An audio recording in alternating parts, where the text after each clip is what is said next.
My self Reena Sheikh. आज हम पढ़ेंगे 8085 आर्किटेक्चर के बारे में।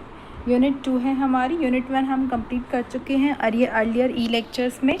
आज हम आगे कंटिन्यू करते हैं और पढ़ते हैं कि जो 8085 माइक्रो प्रोसेसर है उसका आर्किटेक्चर किस तरह से बनेगा, उसमें क्या कंपोनेंट्स होते हैं, क्या उसके बेसिक कंपोनेंट्स होते हैं, उसके बारे में हम स्टडी करेंगे।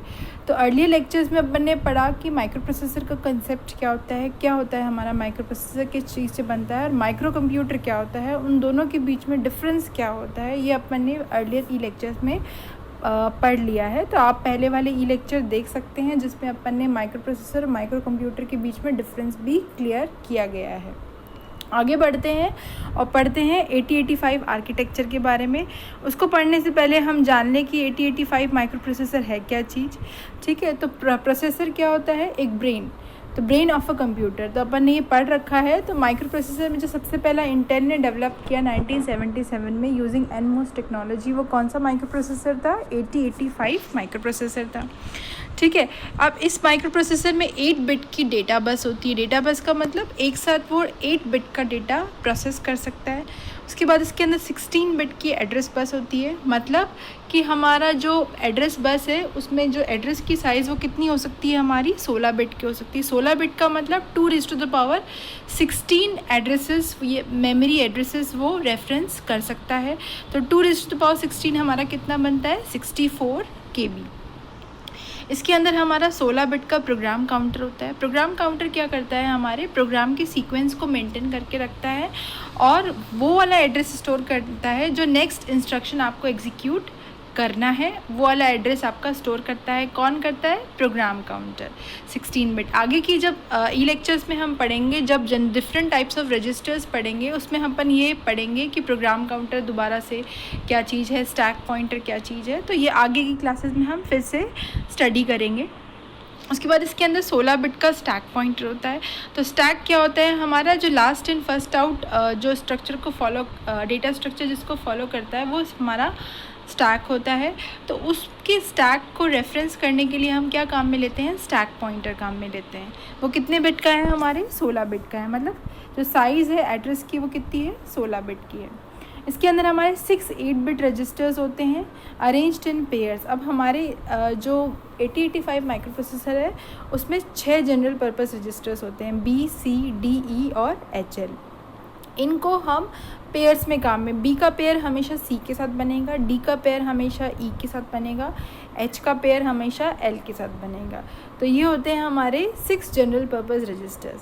अब इसमें 5 वोल्ट की सप्लाई ज़रूरी होती है 8085 माइक्रो प्रोसेसर में, और 3.2 million hertz single phase clock होती है, मतलब एक सेकंड में हमारे 3.2 मिलियन ऑपरेशंस पर सेकंड हमारे एग्जीक्यूट होते हैं। किसके अंदर? इस 8085 माइक्रो प्रोसेसर के अंदर। ये हमारे माइक्रो प्रोसेसर जो है हमारा 8085 हमारा वॉशिंग मशीन्स में काम आता है। ऑटोमेटिक जो वॉशिंग मशीन होती है कि उसको स्पिन करना और उसको ड्रायर करना, तो जो ऑटोमेटिक काम होते हैं वो प्रोसेसर अपने आप डिसीजंस लेता है using the programs. Microwave ovens के अंदर काम में आता है, हमारे मोबाइल फ़ोन्स में काम में आते हैं हमारे माइक्रो प्रोसेसर।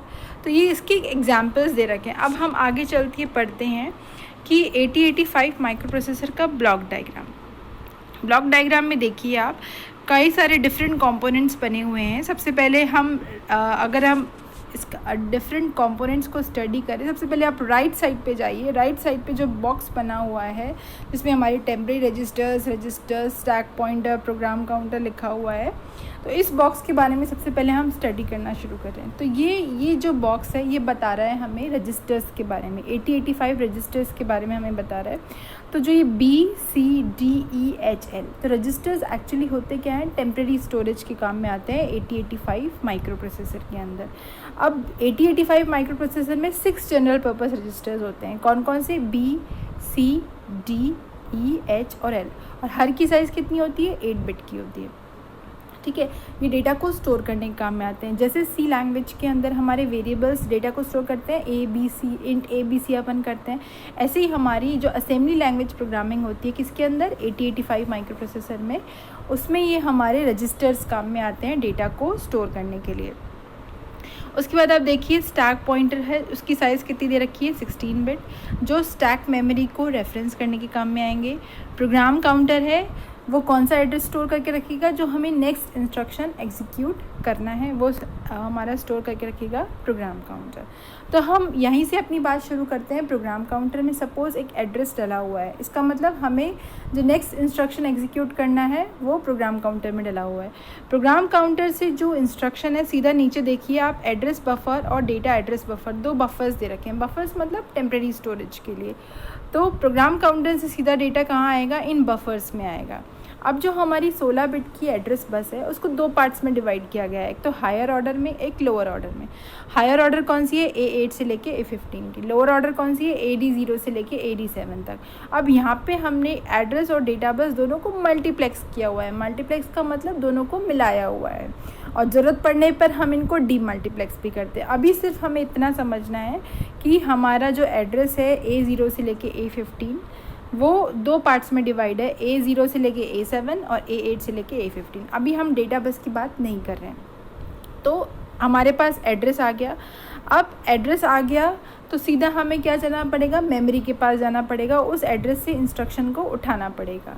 तो जो हमारा माइक्रो प्रोसेसर है वो काम कैसे करता है, इंस्ट्रक्शन को उठाता है मेमोरी से, उसको डिकोड करता है। डिकोड का मतलब उसको समझता है, फिर ऑपरेंड उठाता है मेमोरी से। ऑपरेंड का मतलब क्या होता है, जिस ऑपरेशन आपको जिस डेटा पे परफॉर्म करना है वो होता है हमारा ऑपरेंड। तो वो ऑपरेंड को उठाएगा और फिर उसको प्रोसेस करेगा और फिर फाइनली उसको एग्जीक्यूट करेगा। तो 4 स्टेप्स होते हैं हमारे इंस्ट्रक्शन साइकिल में। इंस्ट्रक्शन साइकिल का क्या मतलब होता है कि कौन कौन से स्टेप्स होते हैं जिससे एक इंस्ट्रक्शन एग्जीक्यूट होता है। तो पहला तो फैच करना, फैच कहाँ से करना, मेमोरी से फैच करना। फिर उसको डिकोड करना, डिकोड का मतलब उसको एग्जीक्यूट करना। फिर तीसरा स्टेप है हमें ऑपरेंड को उठाना, जिसके ऊपर ऑपरेशन परफॉर्म करना है उसको उठाना, वो तीसरा स्टेप हो गया। चौथा स्टेप हो गया फाइनली उसको एग्जीक्यूट करना। ठीक है, सपोज हमें ऐड करना है, ऐड ये हो गया हमारा फैच में आ गया, इंस्ट्रक्शन हो गया हमारा ऐड, ये हमारे फैच में उठा लिया हमारे माइक्रो प्रोसेसर ने। दूसरे स्टेप में क्या किया, ऐड को समझा। माइक्रो प्रोसेसर ADD थोड़ी ना समझता है, माइक्रो प्रोसेसर क्या समझता है, 0 और 1, क्योंकि बाइनरी लैंग्वेज समझता है। तो 0 1 उठा, ये अपन ने उसको डिकोड कर लिया। अब ऐड ऑपरेशन किस पे परफॉर्म करना है आपको, 4 और 5 पे, 4 + 5 करना है ना आपको। तो थर्ड ऑपरेशन क्या हो गया, हमने 4 और 5 को मेमोरी से रीड किया। और चौथा स्टेप हो गया हमने एक्चुअल एग्जीक्यूशन परफॉर्म किया, 4 + 5 किया, दैट इज़ 9 हो गया। तो इस तरह से एक इंस्ट्रक्शन हमारा एग्जीक्यूट होता है। तो प्रोग्राम काउंटर से हमारा जो एड्रेस है वो कहाँ जाएगा, इन बफर्स में जाएगा। बफर से सीधा बसेस में आएगा, एड्रेस बस और ये एड्रेस डेटा बस, मल्टीप्लेक्स बस। यहाँ से हम मेमोरी से उसको इंस्ट्रक्शन को उठाएंगे और सीधा आप बिल्कुल राइट हैंड साइड पे ये एरो देखिए, सीधा एरो ऊपर कहाँ जा रहा है, हमारे 8 बिट इंटरनल डेटा बस में। यहाँ से इंस्ट्रक्शन जब रीड होएगा तो किसकी मदद से, डेटा बस की मदद से। डेटा बस की साइज़ कितनी है हमारी, 8 बिट। ठीक है, माइक्रो प्रोसेसर में 16 बिट की एड्रेस बस होती है और 8 बिट की कितनी होती है, डेटा बस होती है। तो यहाँ से हमने क्या किया, डेटा को उठाया और using this 8 bit internal data bus हमारे पास यहाँ पे इंस्ट्रक्शन किसके अंदर आ गया, 8 बिट इंटरनल डेटा बस के अंदर आ गया। यहाँ से जो इंस्ट्रक्शन है सीधा कहाँ जा रहा है, हमारे इंस्ट्रक्शन रजिस्टर में जा रहा है। इंस्ट्रक्शन रजिस्टर इसकी भी साइज़ कितनी है, देखो IR इसको बोलते हैं, इंस्ट्रक्शन रजिस्टर को अपन IR, इसकी साइज़ कितनी है, 8 बिट है।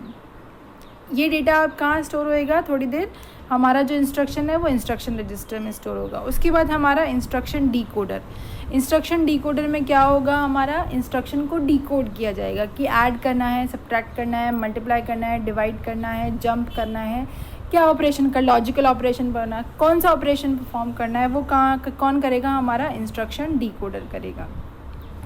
उसके बाद आप देखिए सबसे लास्ट में हमारा एक ब्लॉक बना हुआ है, that is timing and control. ये क्या करेगा, हमें टाइमिंग एंड कंट्रोल दोनों काम करेगा। कंट्रोल का मतलब सारे जितने भी बॉक्सेस दिए गए हैं इनको मैनेज करने का काम करेगा, कंट्रोल करने का काम करेगा। सपोज़ हमारे सामने एक टेबल पे कोई चीज़ रखी हुई है, हमें उसको पिक करना है, तो कौन भेज रहा है हमें सिग्नल, हमारा ब्रेन सिग्नल भेज रहा है हमारे हाथ को कि हमें अपना हाथ आगे बढ़ा के उस चीज़ को पिक करना है।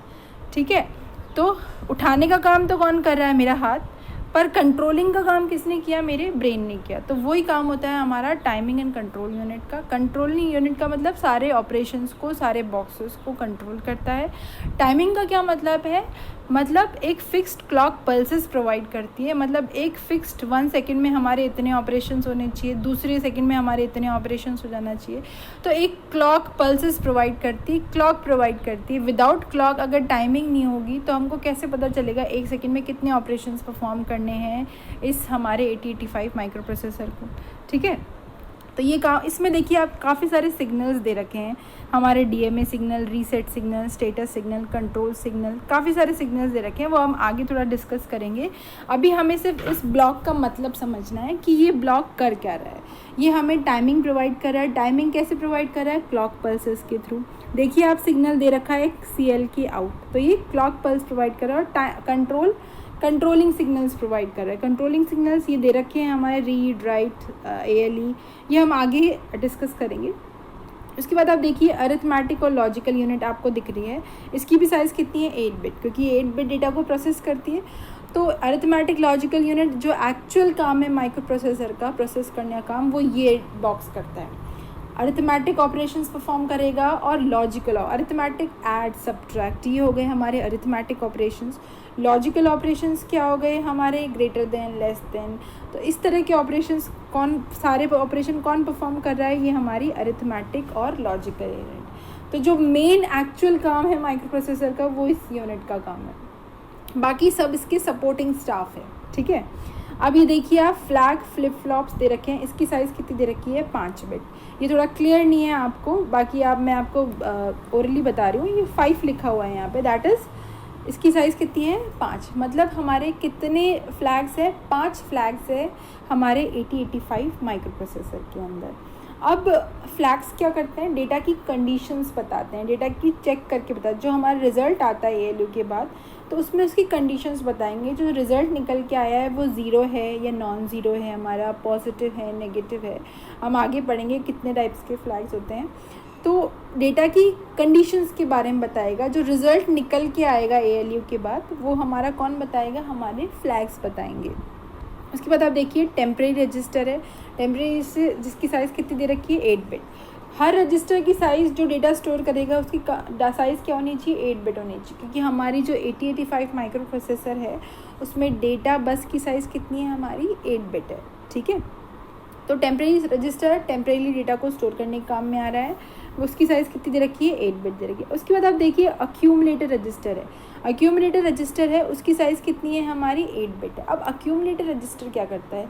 ये हमारा फाइनल रिज़ल्ट को स्टोर करता है, साथ ही इंटरमीडिएट रिज़ल्ट को भी स्टोर करने का काम करता है। जैसे सपोज़ हमें 4 + 2 मल्टीप्लाइड बाय 3 करना है। 4 + 2 मल्टीप्लाइड बाय 3। सबसे पहले हम क्या ऑपरेशन परफॉर्म करेंगे? मल्टीप्लिकेशन। तो 2 मल्टीप्लाइड बाय 3 कितना हो गया? हमारा 6 हो गया। तो अब 6 क्या है? हमारा फाइनल रिजल्ट नहीं है। 6 क्या है? हमारा एक इंटरमीडिएट रिजल्ट है, बीच का, मध्य का। अगर हम हिंदी में बात करें तो मध्य का रिजल्ट है। ये हमारा फाइनल रिजल्ट नहीं। फाइनल रिजल्ट क्या होगा हमारा? जब हम 4 को ऐड करेंगे 6 के अंदर, तो रिजल्ट, फाइनल रिजल्ट कितना हो गया हमारा? 10। तो फॉर द टाइम बिंग उस 6 को स्टोर करने के लिए भी कौन काम में आता है? हमारा अक्यूमुलेटर रजिस्टर काम करता है। इसको हम अपन A रजिस्टर भी बोलते हैं, और फाइनल रिजल्ट को स्टोर करने के काम में आता है। ठीक है, अब आप देखिए ऊपर आपके 2 बॉक्सेस बने हैं। हमने ये सारे बॉक्सेस डिस्कस किए। ऊपर के बॉक्स बने होंगे इंटरप्ट कंट्रोल। अब इंटरप्ट क्या होता है? सपोज़ माइक्रो प्रोसेसर अपना कोई भी नॉर्मल एग्जीक्यूशन काम कर रहा है, कोई भी अरिथमेटिक ऑपरेशन या लॉजिकल ऑपरेशन परफॉर्म कर रहा है। इसी में क्या होता है, बीच में से एक और बाहर से कोई व्यवधान आ जाता है, सपोज़ रुकावट आ जाती है, और वो बोलता है आप अपना काम रोकिए, मेरे को पहले एग्जीक्यूट करिए। ठीक है, तो उसको हैंडल करने के लिए, उसको कंट्रोल करने के लिए भी हमारे कुछ सिग्नल्स दे रखे हैं। यहाँ पे आप देखिए INTR, INTA, RST 5.5, 6.5, 7.5 ट्रैप। तो एक प्रोसेसर की नॉर्मल एग्जीक्यूशन के बीच में जो अवरोध आ जाता है उसको अपन इंटरप्ट करते हैं। अब इंटरप्ट भी क्या होती है? 2 तरह की होती है, मास्केबल और नॉन मास्केबल। मास्केबल क्या होती है? जिसको अपन थोड़ी देर के लिए रोक सकते हैं। भैया मैं अपना माइक्रो प्रोसेसर अपना काम पूरा कंप्लीट करेगा, फिर आपको हैंडल करेगा कौन सी इंटरप्ट हो।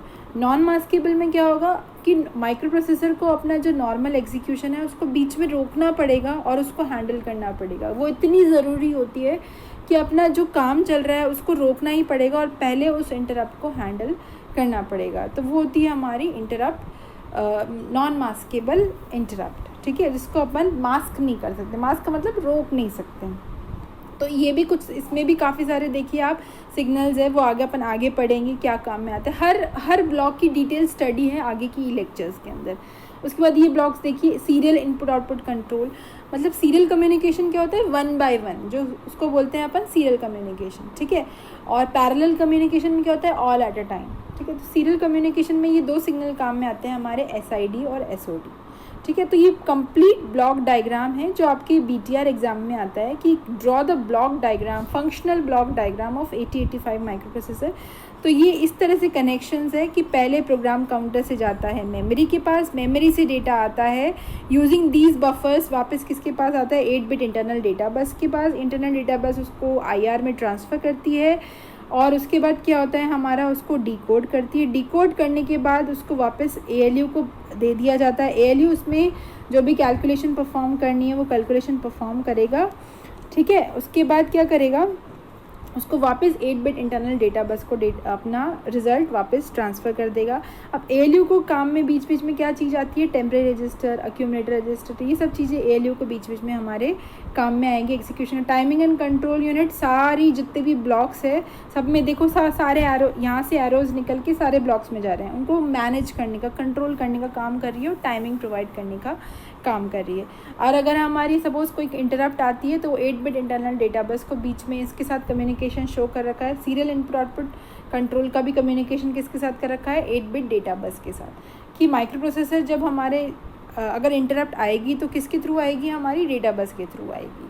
तो ये हमारे सारे किसी कनेक्टेड हैं हमारी 8-बिट इंटरनल डेटा बस के साथ। तो आपने देखा ये हमारा फंक्शनल ब्लॉक डायग्राम है। अब यहाँ पे हर एक पॉइंट को एक्सप्लेन किया गया है कि 8085 के क्या कंपोनेंट्स होते हैं। अक्यूमुलेटर पढ़ा अपन ने कि ये 8-बिट रजिस्टर होता है और अरिथमेटिक और लॉजिकल ऑपरेशंस परफॉर्म करने के काम में आता है। फाइनल रिजल्ट को स्टोर करता है और इंटरमीडिएट रिजल्ट को। ALU हमारा जो एक्चुअल जो काम है, एडिशन, सब्ट्रैक्शन, एंड और नॉट, वो काम करता है हमारा। जनरल पर्पस रजिस्टर्स हमारे 6 हैं, B, C, D, E, H, L। आपने देखा होगा W और Z 2 टेम्परेरी रजिस्टर्स थे, तो वो यूज़र्स के काम में नहीं आते, वो हमारा माइक्रो प्रोसेसर काम में लेता है। जब भी वो कोई इंस्ट्रक्शन को एग्जीक्यूट करता है तो वो W और Z 2 रजिस्टर्स काम में लेता है। पर जो B, C, D, E, H, L है ये हमारे यूज़र्स डेटा को स्टोर करने के काम में लेते हैं।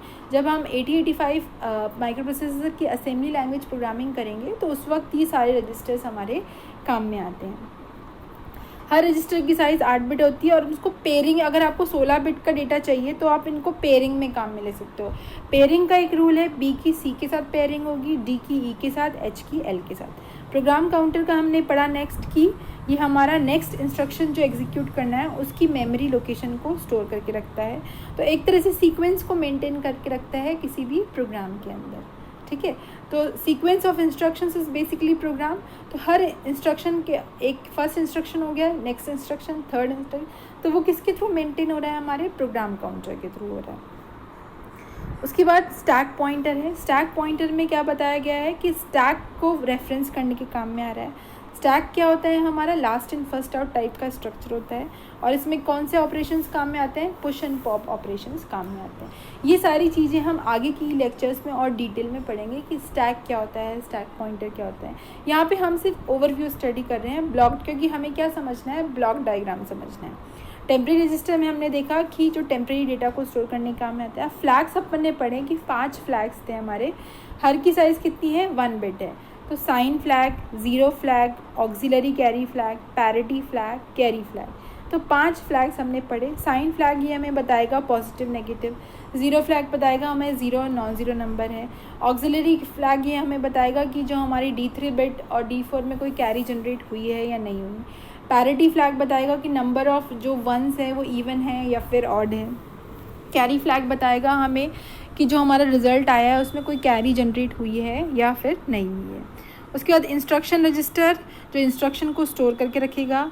डिकोडर क्या करेगा, उसको डिकोड करेगा, समझेगा। डिकोड का क्या मतलब है, समझना कि ADD लिखा हुआ है तो उसका क्या मतलब है कि हमें ऐड करना है। SUB लिखा हुआ है तो उसका क्या मतलब है कि सब्ट्रैक्ट करना है।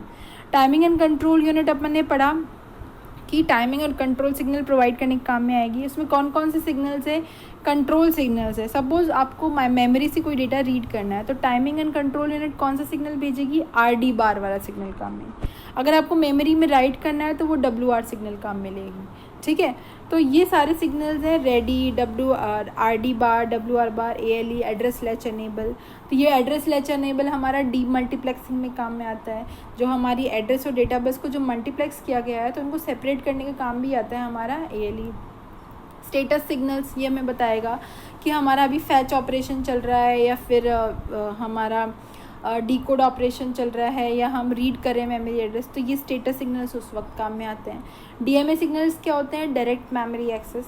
मतलब अगर आपका इनपुट आउटपुट डिवाइसेस और मेमोरी के बीच में डायरेक्ट कम्युनिकेशन करवाना है, माइक्रो प्रोसेसर को बीच में नहीं लाना है, तो हम DMA उसको बोलते हैं अपन डायरेक्ट मेमोरी एक्सेस। उस वक्त जो सिग्नल्स काम में आते हैं वो आते हैं होल्ड और HLDA, ये 2 सिग्नल्स काम में आते हैं। ये भी हम आगे डिटेल में पढ़ेंगे। रीसेट करना है आपको, वापस से माइक्रो प्रोसेसर को शुरू से काम करना है तो आपको रीसेट इन और रीसेट आउट होगी। अगर आपको माइक्रो प्रोसेसर को रीसेट करना है तो रीसेट इन वाला सिग्नल आपका काम में आएगा, और माइक्रो प्रोसेसर किसी और डिवाइसेस को रीसेट करेगा तो वो रीसेट आउट वाला सिग्नल हमारा काम में आएगा। इंटरप्ट कंट्रोल हमने पढ़ा कि जैसे माइक्रो प्रोसेसर अपना कोई काम कर रहा है और बीच में कोई इंटरप्ट आती है तो उसको हैंडल करना ज़रूरी होता है। और कौन कौन सी इंटरप्ट आ सकती है वो INTR, RST 5, 7.5, 6.5, 5.5, ये क्या है? डिफरेंट टाइप्स ऑफ इंटरप्ट्स है। सीरियल इनपुट आउटपुट कंट्रोल अपन ने पढ़ा, जो सीरियल डेटा कम्युनिकेशन होता है। ठीक है, उस वक्त जो 2 इंस्ट्रक्शंस काम में आते हैं वो होते हैं SID और SOD। Address buffer, data buffer, वही हमारे डेटा को टेम्परेरीली स्टोर करने काम में आते हैं जब बसेस से माइक्रो प्रोसेसर के पास आता है और माइक्रो प्रोसेसर से जब बसेस के थ्रू मेमोरी के पास जाता है तो उस वक्त जो डेटा कहाँ जाता है? पहले हमारे बफर्स में जाएगा to communicate with the CPU।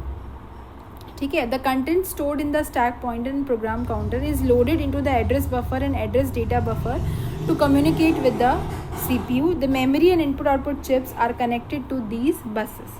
ठीक है, यहाँ से ही जो मेमोरी का कनेक्शन होता है वो यहीं से ही होता है। ठीक है, एड्रेस बस और डेटा बस जो होती है हमारी डेटा को कैरी करती है और एड्रेस बस हमारे एड्रेस को कैरी करती है। अब इसमें एक चीज़ है कि जो डेटा बस है वो हमारी बाई डायरेक्शनल होती है, मतलब जो डेटा माइक्रो प्रोसेसर से मेमोरी के पास भी जा सकता है और मेमोरी से माइक्रो प्रोसेसर के पास भी आ सकता है, तो ये हो गया हमारा बाई डायरेक्शनल। पर जो हमारी एड्रेस बस होती है वो क्या होती है? यूनिडायरेक्शनल, सिर्फ एक ही डायरेक्शन में, मतलब माइक्रो प्रोसेसर से प्रोग्राम काउंटर से डेटा सिर्फ मेमोरी को पॉइंट करने के काम में आएगा, मेमोरी से हमारा माइक्रो प्रोसेसर का नहीं आएगा। जो डायरेक्शन होगी वो कहाँ से होगी? माइक्रो प्रोसेसर से मेमोरी की तरफ, तो ये यूनिडायरेक्शनल होता है।